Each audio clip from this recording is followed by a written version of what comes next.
Le mercato du FC Barcelone pourrait être différent de celui qu'on attendait tous, c'est-à-dire les Alvarez et j'en passe. Le club ne veut même pas de Laporte qui a été proposé après son magnifique mondial pour la simple raison qu'apparemment le Barça ne veut pas négocier avec l'Athletic Bilbao après le gros souci qu'il y a eu vis-à-vis de Nico Williams. Les liens ont été rompus et le Barça ne souhaite pas négocier avec eux.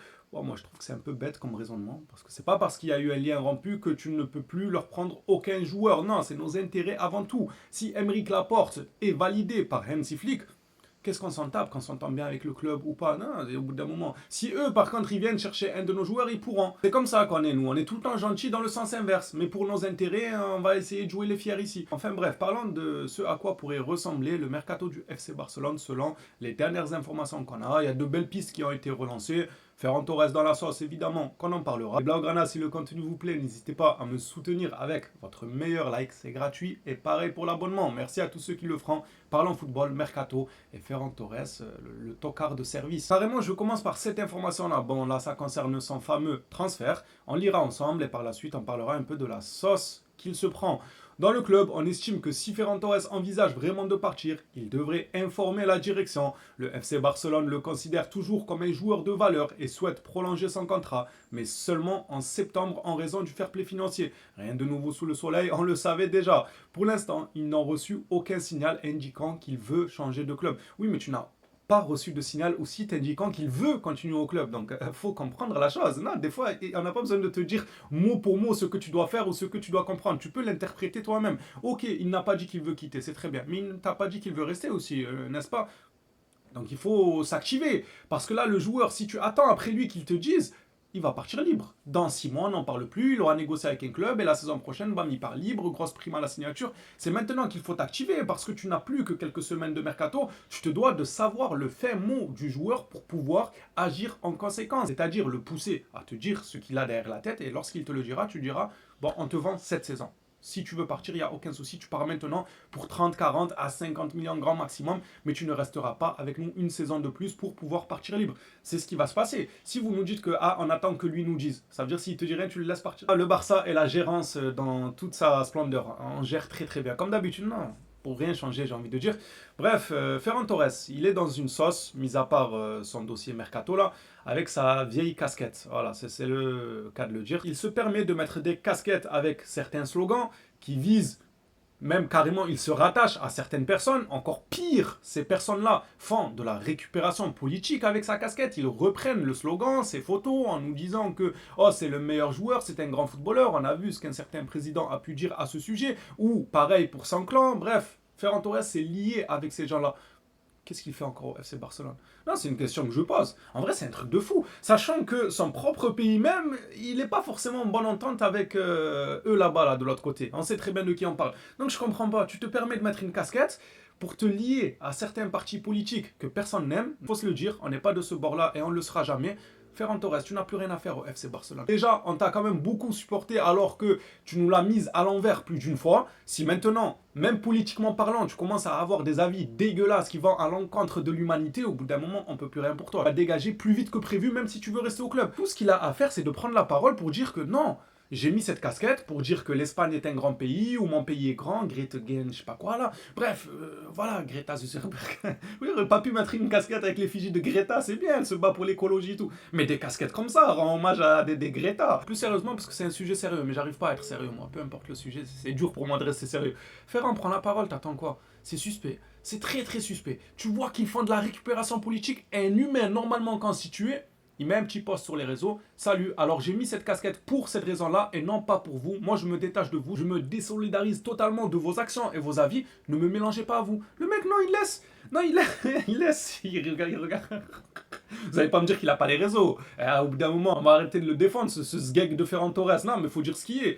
J'ai trop accumulé avec lui. Et il y a encore 2 jours, je vous disais, ouais, il a un certain talent, s'il reste en backup au Barça et tout. Mais avec ce genre d'avis, moi, je ne le veux même pas. En backup ou en kanji up, tout ce que vous voulez, tout ce qui finit par up, level up, je le veux plus. Je le veux plus au club tant qu'il n'aura pas pris la parole pour clarifier cette situation. Et qu'elle ne passe pas sous silence. Hein, parce que je trouve qu'elle fait pas tant de bruit que ça. Hein. Ça date déjà d'il y a 2-3 jours, mais je sais pas. J'ai l'impression qu'il se prend pas le bad buzz qu'il mériterait. À mon humble avis, hein. Peut-être que je ne vois juste pas le bad buzz qu'il s'est pris. Moi, j'ai vu quelques scandales, mais sans plus. Alors qu'il soutient un parti plus que problématique et au Barça, nous, on ne veut pas de ça. Et bonne chance au club qui va le recueillir. Va jouer là-bas, va en MLS, comme ça tu pourras mettre des casquettes grit, je sais pas quoi, etc. Autant que tu veux. Reprenons avec le mercato. Le marché des transferts du FC Barcelone pourrait s'avérer complètement différent de ce qu'on imaginait. Et pour cause, le dossier Alvarez se complique de jour en jour, au point où on peut carrément dire que c'est au point mort. Le club attend que Julián Alvarez débloque la situation. Et pour le coup, moi, je valide totalement. C'est à Julián de faire le nécessaire. Nous, on a fait ce qu'il fallait faire. On a posé l'offre, on a dit qu'elle n'était pas illimitée, qu'à un moment, on allait la retirer. Maintenant, c'est au joueur qui s'est mis dans ce pétrin tout seul de ses propres mains et des mains de l'agent. À lui de résoudre le problème. Et on va lire justement un communiqué de Benyad Ashraf à son sujet.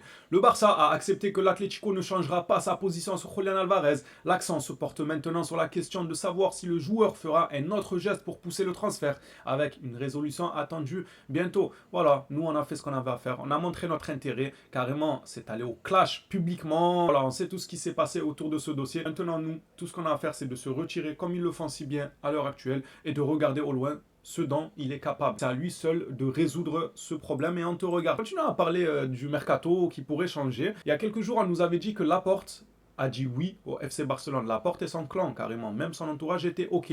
Apparemment, le Barça n'en veut pas. Bon, c'est vrai, hein, Laporte ne serait pas contre l'idée de rejoindre le Barça, mais le club fait opposition à ce transfert et pour cause. On va lire. Laporte a été proposé à Barcelone après ses exploits avec l'Espagne à la Coupe du Monde, mais le club ne le considère pas comme une priorité. C'est qui la priorité alors? Je comprends pas. Mettez-nous des noms sur la... Ah, la priorité, Flick, il veut plus de défenseur parce qu'il fait confiance à...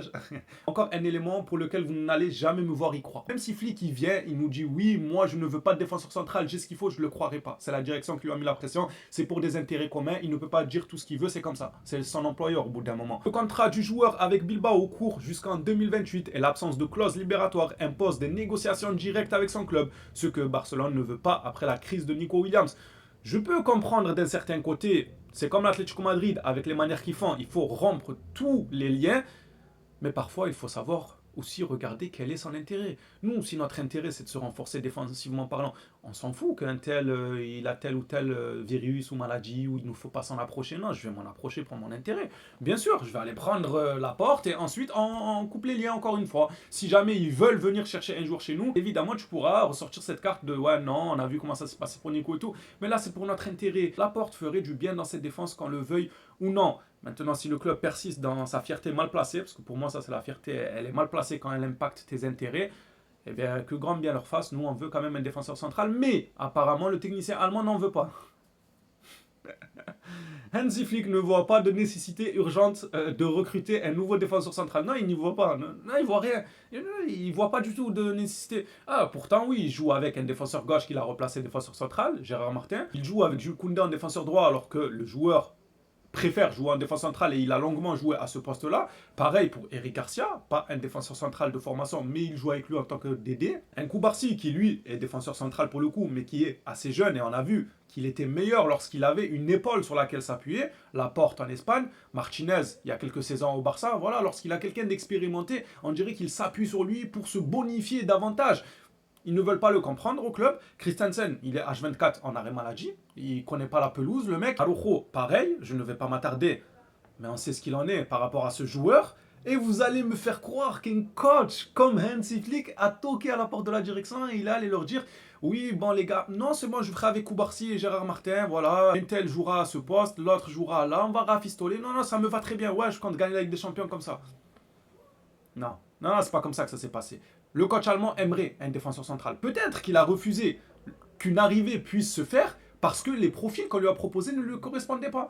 Là, je peux comprendre. Si on lui a proposé certains joueurs et qu'il a dit oh, les gars, moi, c'est pas ce que je voulais. Moi, par exemple, Bastoni, je vous ai dit ok, finalement, vous n'avez pas réussi. Schlotter, je vous dis que ça me va, finalement, vous réussissez pas. Et pareil pour bon nombre de joueurs. Là, je peux comprendre. Le mec, il a dû se dire bon. Tant qu'à me ramener des joueurs qui ne me correspondent pas, je préfère faire avec ce que j'ai. C'est totalement compréhensible. Mais maintenant, qu'on me dise que le club lui a dit que tu peux avoir n'importe quel défenseur central et que lui, il aurait dit non, non, c'est pas urgent. On est de la dernière pluie. Oui, oui, vu que les supporters du Barça, nous, c'est connu. On est des lapins, voilà, des lapins de 6 semaines qui viennent de naître et c'est nous. Voilà, on peut nous mentir droit dans les yeux comme ça. Je vous le dis, même si Hansi Flick vient dire face caméra, oui, je n'ai pas voulu de défenseur central, je ne le croirais pas.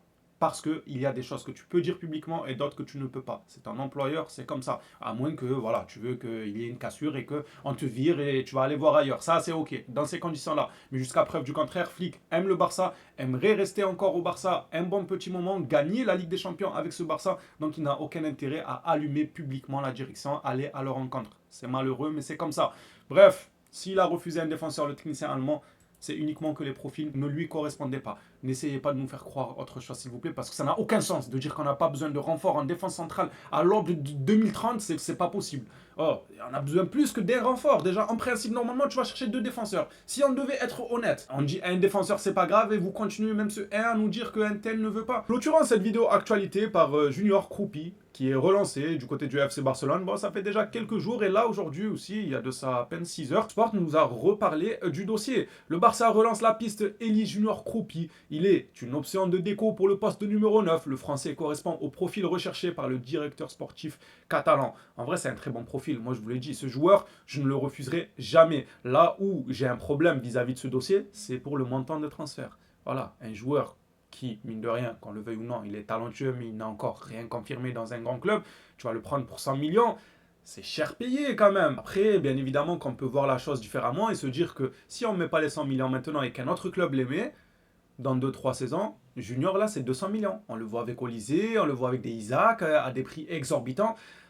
Il faut juste être prêt à prendre le risque. Mais est-ce que notre situation nous le permet? J'estime que non. Nos finances, et on revient de loin, j'estime qu'on ne peut pas se permettre ce luxe. Dans un monde normal, si nos finances étaient OK, qu'on était dans le positif plus, pas endetté, pas un stade d'affaires, pas règle du 1-1 à finalement 1,5, je sais pas quoi. Si on n'avait pas tout ça, je vous aurais dit, il faut le prendre, il faut tenter maintenant avant que ça nous fasse des Nunez. À l'époque, on ne l'avait pas pris, au final il a été transféré pour 80 millions. Des Alvarez, il part à City pour une bouchée de pain. Et même de City, il part aussi pour une somme pas si exorbitante que ça. Il est parti pour 70 millions, il me semble, pour l'Atlético Madrid. Ça va, c'était encore accessible.